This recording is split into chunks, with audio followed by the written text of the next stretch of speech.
This is the final word, India-England Daily. I'm Adam Collins. With me is Geoff Lemon. We're at the Commercial Club in Fitzroy in Melbourne, which you would know if you've been watching our YouTube live stream over the last hour and a half or so. Something we tried tonight.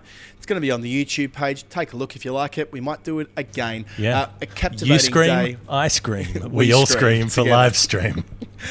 Captivating day of Test cricket. We've got a really excellent match going on at Chennai at the moment, but we've had two other Test matches rattling on beautifully. We'll come to those in a wee bit.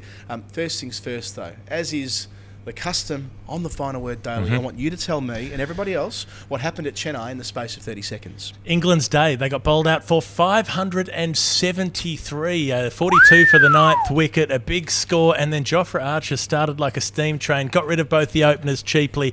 Kohli and Rahane went to Dom Bess. They were 4 for 73, over 500 runs behind. What were they going to do? Cheteshwar Pujara made 73. Rishabh Pant smashed a bunch of sixes, made 91, got caught in the deep. Pujara caught off short leg on the rebound. Unlucky, they're 6 down and they're 321 runs behind. What can India do on the fourth day? Very nice, Geoff. A bit of housekeeping. They were all out for 578, England, not 573, and they're 324 behind. No, they were 4 for 73, but they were out for 578. Yes, that's right. I think you might have said all out for 573. It doesn't dispute that. If only this were on video and we could go back and check. It doesn't matter. The key points here are that England did well. By that I mean they strategically set up well. That is a short 30-second summary of the day. England did well. To elaborate on that point, their plan worked. So what England were attempting to do was to keep batting to the point where it would annoy India and go as far as they could to 600, all out 578, as we've already canvassed. They were just missing the 6. 5, 6, 7, 8. Steps put out an absolute banger last year, which would have won Eurovision had it been. Anyway, another conversation. And it meant that when they started bowling, Archer, fabulous spell with the new ball. Gethro hit Sharma early on. It meant that Shubman Gill at age 21, already having to do plenty of heavy lifting, when he also fell to Jofra Archer, caught it mid-on, excellent catch from James Anderson racing around there before the lunch break. There's just this daunting scoreboard pressure on top of them. Had England pulled the pin, say, with an hour to play yesterday, let's say 480 for 6 or something like that, that's not the same kind of scoreboard pressure when it's nearing 600. And that's what, those who've played a lot of Test cricket in India say. It's all about that mental grind of having to do it hour after hour, and how much harder that task gets when you're setting out to chase down an enormous first innings total. And by any yardstick, 578 is that. Anytime you look at it when you're a couple of wickets down and you're still 500 behind, 500, it's a stupid amount of runs. But look, the little way that they started off, adding 42 for that ninth, that was annoying with Dom Bess and Jack Leach making runs. There were a couple of chances missed. Rishabh Pant missed a stumping off Ashwin, and Ashwin had head in hands, and then Ashwin bowled the carom ball that missed the leg stump of James Anderson, and those frustrations were building. And then you had Archer, who had made a first ball duck and had nothing to do for 2.5 days, but just like chill out and watch Netflix and put his feet up, got to come out and give it absolutely everything. And his opening spell, he was hitting the surface and getting those puffs of dust to explode. England put their heavy roller on after overnight, so they had the heavy roller to break up the surface, whereas India got the light roller before they started their innings because they didn't want it to break up anymore. So Archer had the ball going through the surface and got it to explode away from back of a length, like you would expect to see in Australia, to have Rohit Sharma pushing for a ball that reared up at him and nipped the edge because it surprised him with bounce. It's not a dismissal you expect to see in India. The Shubman Gill one was just a bit of bad luck that he wasn't quite, didn't time his straight drive properly and lofted it just a touch after creaming them. He was playing pull shots off his pads, looked gorgeous for 29, but it was the Rohit dismissal that was proper pace bowling in an environment that's not conducive. Yeah, and it reinforced why they've picked Archer ahead of Broad and ahead of Wood for that matter. I mean, I know that with Wood there's broader considerations at play at the moment in terms of who's playing where and who's on holiday and who's in the bubble, but the point here is that they've gone with Archer first up at Chennai alongside James Anderson, and it's validated because he can get the ball to bounce more than you expect on tracks that shouldn't have that kind of support for the seamers. We've seen really no ball go through the surface and take off like that in 2 days, and Archer does it in the space of 4 overs. So well bowled him. The middle session though was absolutely compelling. That was the highlight of the whole day. It was the magic sauce of the Test match so far for mine was Virat Kohli out to Dom Bess. Now, a lot of scrutiny on Dom Bess through the English summer last year, whether he had the skills to do it in the subcontinent, whether he was going to be able to come here and be influential, or whether he would go around, as a number of spinners have done from non-subcontinental countries in India over the last 10 years or so, when it's been a bit of a fortress, this part of the world. Well, Bess immediately gets in the game, a superb piece of bowling to Virat Kohli, and he got rid of both of the leadership axis. For Ajinkya Rahane was out in the following over that he bowled, but you were watching the Kohli dismissal very closely. Yeah, so in the overs leading up, it was all about Dom Bess bowling at the stumps. He was bowling straight. He wasn't putting much work on the ball in terms of turn, and he just had Kohli defending from the crease, trying to be cautious. And then there was one that he slipped just a bit wider and a touch fuller, and it did have a little bit of work on it. It didn't turn massively, but it did have overspin and it bounced. Yeah. And so Kohli played at it with an open face. He saw the slightly wider line and was thinking, I'll just knock that through point for a single. That's all he was looking for.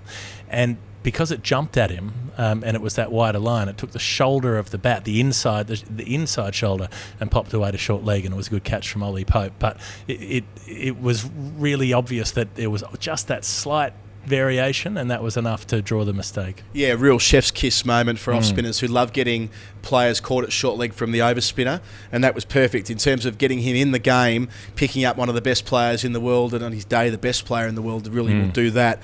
Next over Ajinkya Rahane, it was a full toss, but two things here. One, it dipped. So even though Rahane was dancing down the track and he did get to the pitch of the ball, he made it a full toss. He saw the flight and thought, I'll get down to that on the full and drive it, but it did duck on him. Yeah, and the dip's what did him in the end, because he hit the lower part of the bat. But still, it came off well enough that Joe Root took a stunning catch, diving full stretch to his left. It was the true sort of Superman pose. I saw Danny Rubin, the England communications manager, works with the team, posted an image of Superman next to Joe Root, and you can kind of see the similarity there as far as having both feet off the ground, full stretch, just plucks it out like an apple, as it were, and gives himself a chance to, or gives the team a chance rather, to get right into that middle order. When the fourth wicket falls, India, as you mentioned in your summary, are just 73. Enter Rishabh Pant and Cheteshwar Pujara. Now, Pujara had been quietly there for quite a while, just doing what he did. What I liked particularly about Pujara was that he got off the mark straight away. A run from his first ball. You don't often see that.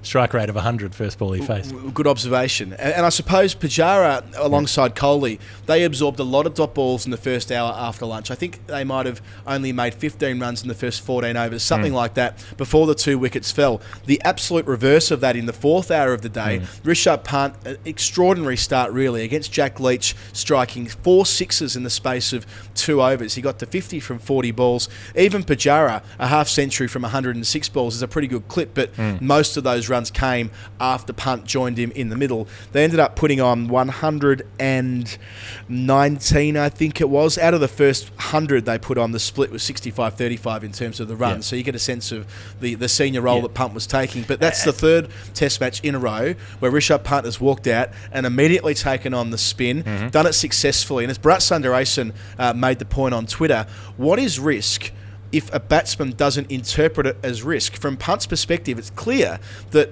when he's playing spin, that especially finger spin, that he feels as though hitting through the line over cow corner or over the top of long on is a safer option for him than trying to play defensively with men around the bat. It knocked Leach off his rhythm. He went for 59 runs from his first 6 overs, and it completely changed the afternoon for a while anyway. Certainly safer in terms of facing a left-arm spinner versus an off-spinner, because when you're facing the off-spinner, the ball's turning away from the left-hander if you're not to the pitch.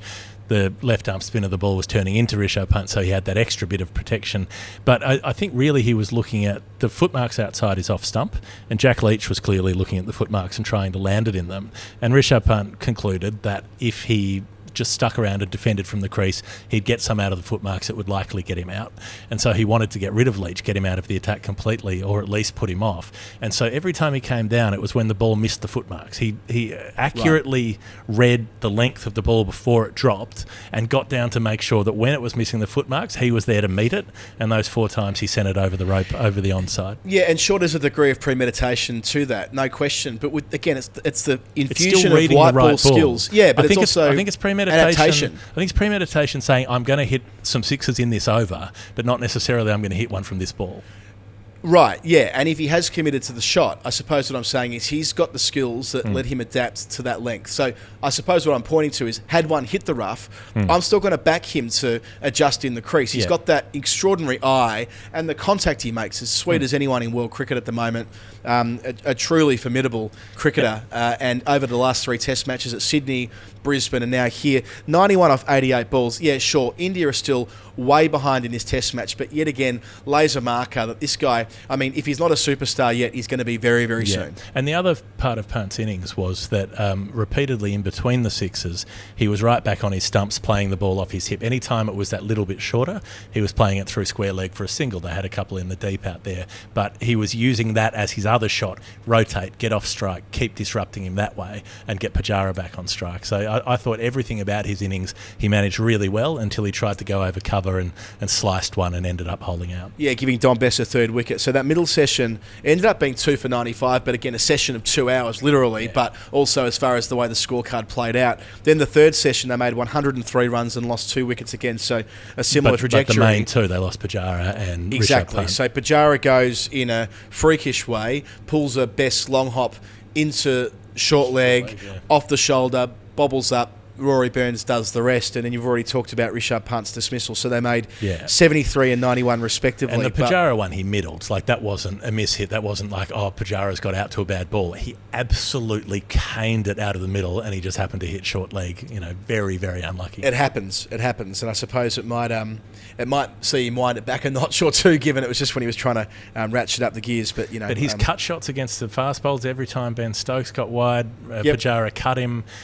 His straight drives down the ground. He played some enterprising shots today. He batted beautifully. Really, some of those really shots good. through between, I suppose, mid-on and extra cover down the ground. Not flogging the ball, stroking the ball, great timing, often on the up as well. So a different kind of innings to what we saw in the latter half of the Australian series, but no less effective for 73. And then really by the end of the day, it was Washington Sundar and Ravichandran Ashwin who they played for stumps for quite a long time, and that can be criticised when it doesn't work out. But hey, they got there. It wasn't always pretty. Jack Leach, towards the end of the day, actually got some to really turn out of the footmarks. England ended up blowing 2 DRS referrals as a consequence, where Joe Root backed in his spinner, and on both occasions the left-hander was well outside the line and not offering a shot, but the ball was going over the top.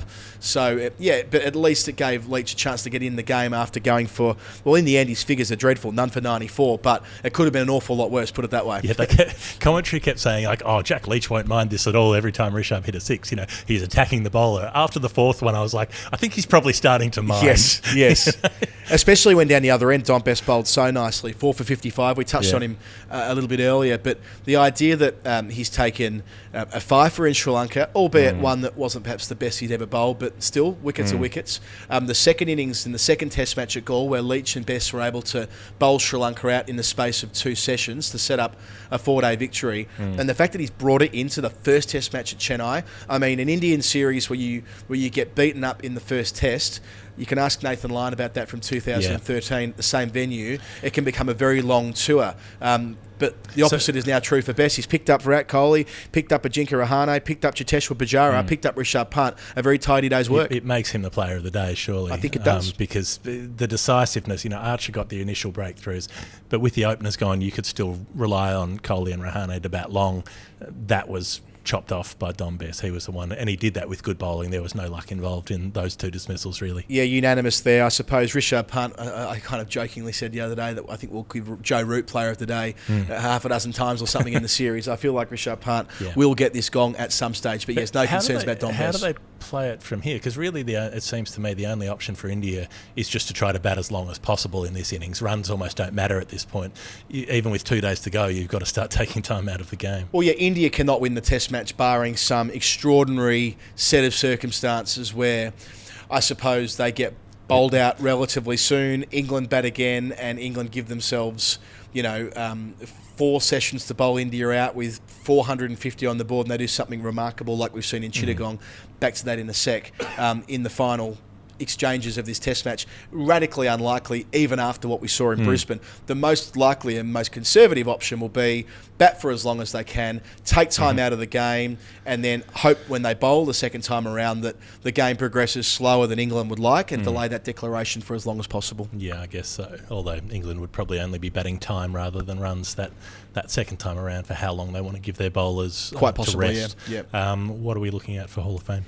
Hall of Fame. Okay, there was an obvious one for me, and it was brought to my attention by Mel Farrell initially, who said she thought she could hear Barmy Army chants through the canned faux crowd that they've got playing through the television commentary. Bit of a talking point on day one. And I didn't hear the Barmy Army chants, but I did hear a rousing rendition of Waltzing Matilda through the effects mic in the middle session today. I went back and listened to it a second time to make sure my ears weren't deceiving me. It was definitely Waltzing Matilda. We've never heard that sung at Chennai before. Certainly when Australia aren't in action. Maybe the waving the flag guys might sing it when they're watching Australia play, but it was a bizarre choice of track from the panel operator, who's having a great test match, I reckon. An absolute blinder.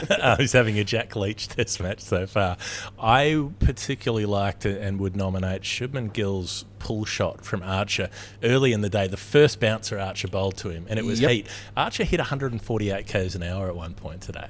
He was bowling absolutely rapid off that surface, and he got short balls to steeple. He hit the gloves a number of times in his first few spells, but the first bouncer he bombed in right at the grill of Shubman Gill, and Shubman went, oh yeah, creamed it on the pull shot through forward square leg for 4. It was gorgeous. He's quite the talent. And one other, a numerology one, which I think you'll like. So Joe Root, superb catch. We'll watch it time and time again. Already reflected upon it today. He wears shirt number 66. He does.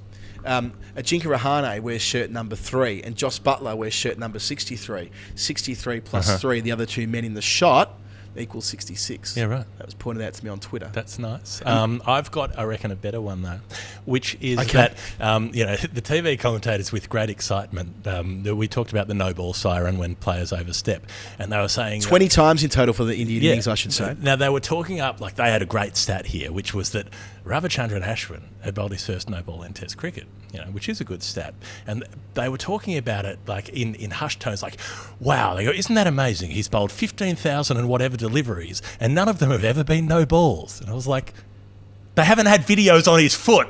Of course he's bowled no balls, you nongs. Like, in 15,000 deliveries, if he's bowled one today, it's the first time he's been filmed and had the third umpire pointing it out. It's like getting caught for shoplifting and saying, I've never done it before. Yeah. What, the one time we've caught you? Yeah, exactly that. It's like sandpapering the cricket ball and saying, it's the first time we ever thought of it. Oh, we just thought of it today, the day we got caught on camera.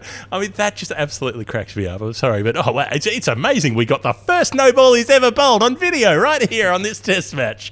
So that's my nomination. Okay, given it relates to, again, that long campaign we ran to get no balls automated, that gets the player of the day. No, the Hall of Fame. Hall of Fame. Sorry, what am I saying? And if you want to be involved in the Hall of Fame, you want to be involved in the India Daily, send us an email, finalwordcricket@gmail.com. If you want to sponsor what we're doing, get involved with your brand, the floor is yours. Geoff, what else have we got? You know what we got? We're going to go around the grounds. Oof. We are going to go around the grounds. So we know that India trail by 324, but in the 300s, there are 2 chases. One chase is completed, and it's the 5th highest successful chase in all of Test cricket. They've been doing this for 145 years. 145 years, the highest chase in Asia, the 5th highest ever, courtesy of the rallying West Indies. You wore the shirt yesterday. I wore maroon as well. Yeah. And they've done it in some style at Chittagong. I just had this feeling yesterday. I thought, I want to wear my West Indies shirt. And today, they were set 395 to win. Now, for context, they've got 2 batsmen in their top 6 who've played Test cricket before, really. And then a bunch of fill-ins because nobody wanted to go on this tour to Bangladesh. And there are a bunch of players with first-class averages in the 20s who are in the top 6. One of which is Kyle Mayers, who made 210 in the 4th innings on debut. They chased 395 in Bangladesh, the biggest ever run chase in Asia. And there have only been, 7 players before this who made a ton on debut in the 4th innings, and the highest of those scores was 112. That's so incredible. The first ever double century in the 4th innings on debut by a bloke I think averaged 28 in first-class cricket before this game. We've already seen plenty in the year of 2021 in terms of extraordinary achievements in the Test match arena. This is right alongside it. It's a crying shame that it wasn't on television in Australia, but I suppose it's the way these things go these days, as it has in 2021 so far. But let's be happy that it happened, full stop. There's also a Test match going on in Pakistan at Rawalpindi. It's still going. They're actually underway right now in the third session of day 4. South Africa 127 for 1, and they're chasing 370. So they need another 243, and they've only lost 1 wicket. So Aiden Markram and Rassie Varandarathan still out there. So who knows? We could have another big 300 chase on our hands. This is exciting. I mentioned it the other day, but the fact that there's these two out there, this is the future of South African cricket. Aiden Markram and Rassie Varandarathan. And if they can go away and knock off half these runs or more, and they win this Test match, and they split the difference 1-1 in Pakistan, after a couple of difficult years for South African cricket, this would be really something to go on. Yeah, we saw Markram nearly pull off a 360-odd run chase in Durban against Australia a couple of years ago when that was his first Test ton, I believe. Yes, it was, yes. So, it couldn't have been. It wasn't on debut. It was his first Test ton, but it was not on debut. Nonetheless, anyway, there's a lot going on cricket-wise, so we will be keeping our eyes on it on the Final Word Daily over the next couple of days. That we will. This has been the Final Word, India England Daily. Adam Collins and Geoff Lemon. If you like what we're doing and you're on YouTube, follow it on the podcast. If you like the podcast, follow it on YouTube. The Commercial Club Hotel. Come down to Fitzroy on Nicholson Street. Chat to Paddy, one of the great supporters of what we do on the Final Word. If you want to get a beer, you want to have a meal, the Commercial Club's the place to go. I think that's it for us for another evening of the aforementioned Final Word. If you like the show, go to patreon.com/thefinalword and sign up and help us keep doing it. That's enough for us tonight. Until tomorrow, good night.